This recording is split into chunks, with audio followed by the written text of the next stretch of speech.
آج سے ہزاروں سال قبل جزیرہ عرب کے جنوبی علاقوں میں یمن کے گرد و نواح میں ایک شہر آباد تھا جسے سبا کہتے تھے، اور وہاں آباد لوگوں کو قوم سبا کہہ کر پکارا جاتا تھا۔ یہاں کے لوگ نہایت ہی نعمتوں اور راحتوں میں تھے، ہر طرف لہلہاتی فصلیں اور پھل سے لدے درخت موجود تھے۔ مگر یہ قوم شرک میں مبتلا تھی اور سورج کی پوجا کیا کرتی تھی۔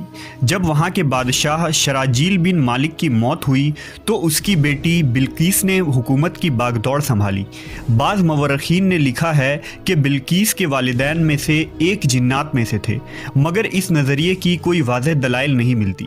ملکہ بلقیس ایک قابل عورت تھی جس نے یمن پر 9 سال نہایت ہی خوبصورتی سے حکومت کی۔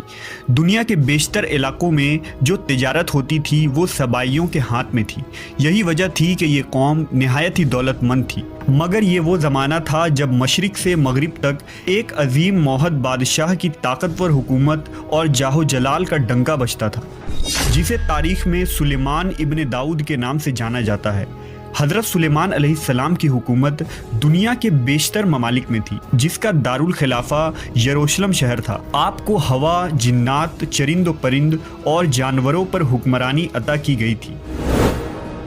ایک دن کا واقعہ ہے کہ حضرت سلیمان علیہ السلام نے دربار لگایا تو جن و انس، جانور اور پرندے سب کے سب حاضر ہوئے، مگر ان کا چہیتا پرندہ ہدہد غائب تھا۔ آپ نے پوچھا ہدہد کہاں ہے؟ جب وہ نظر نہ آیا تو سلیمان علیہ السلام نے فرمایا اگر وہ اپنی غیر حاضری کی کوئی مناسب وجہ پیش نہ کر سکا تو اسے ذبح کر دیا جائے گا۔ ابھی یہ گفتگو ہو رہی تھی کہ ہدہد حاضر ہو گیا۔ پوچھا گیا تم کہاں تھے؟ ہدہد نے بڑے احترام سے جواب دیا، اے اللہ کے پیغمبر، میں اڑتے اڑتے ایک ایسے ملک پہنچ گیا جہاں لوگ شرک میں مبتلا دیکھے۔ وہ آگ اور سورج کی پوجا کرتے ہیں۔ ان کی ایک رانی ہے جسے وہ بلقیس کے نام سے پکارتے ہیں۔ وہ ایک بہت بڑے تخت پر بیٹھ کر حکومت کرتی ہے۔ اس کے تخت میں قیمتی ہیرے جواہرات لال زمرد جڑے ہوئے ہیں، اور اس کے پاس تمام شاہی سامان آرائش و نمائش کے موجود ہیں۔ حضرت سلیمان علیہ السلام نے کہا اگر تمہاری بات سچ ہے تو میرا خط اس ملکہ تک پہنچاؤ تاکہ وہ شرک سے باز آ جائے، اور خط پہنچانے کے بعد وہاں بیٹھ کر سنو کہ وہ کیا رد عمل اختیار کرتی ہے، اور پھر آ کر مجھے خبر دینا۔ حضرت سلیمان علیہ السلام نے خط روانہ کیا، جو کچھ یوں تھا: شروع اللہ کے نام سے جو بڑا مہربان اور رحم فرمانے والا ہے۔ یہ عزت والا خط سلیمان ابن داؤد کی جانب سے ملکہ سبا بلقیس کی طرف ہے۔ جو ہدایت کی پیروی کرے اس کے لیے سلامتی ہے۔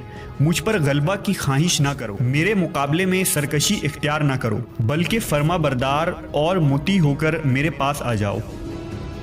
یہ خط دراصل ملکہ سبا اور اس کی قوم کی طرف دعوت اسلام تھی۔ ہدہد نے یہ خط لے جا کر ملکہ بلقیس کی گود میں گرا دیا۔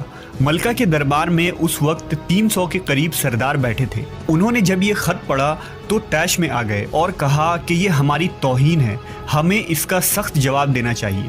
مگر ملکہ بہت سمجھدار تھی، اس نے انہیں سمجھایا کہ خط سے پتہ چل رہا ہے کہ یہ کوئی عام شخص نہیں، خدا کا کوئی پیغمبر ہے، لہٰذا ہمیں حکمت سے کام لینا چاہیے۔ اس نے کہا کہ میں حضرت سلیمان علیہ السلام کی طرف ایک تحفہ بھیجتی ہوں، اگر انہوں نے قبول کر لیا تو وہ بادشاہ ہے، میں اس سے جنگ کروں گی، لیکن اگر انہوں نے تحفہ قبول نہ کیا تو میں اس کی پیروی کروں گی کیونکہ وہ نبی ہے۔ ہدہد یہ ساری گفتگو سن رہا تھا۔ اس نے آ کر حضرت سلیمان علیہ السلام کو ساری بات بتا دی۔ حضرت سلیمان علیہ السلام نے جنات کو حکم دیا کہ شہر میں داخل ہونے والے راستے پر سونے چاندی کی اینٹوں کا فرش بچھا دیا جائے۔ راستے کے دونوں جانب سونے کی عجیب الخلقت جانور کھڑے کر دیے جائیں۔ وزراء اور عمال سلطنت کی تمام کرسیوں کو سونے کا کر دیا جائے۔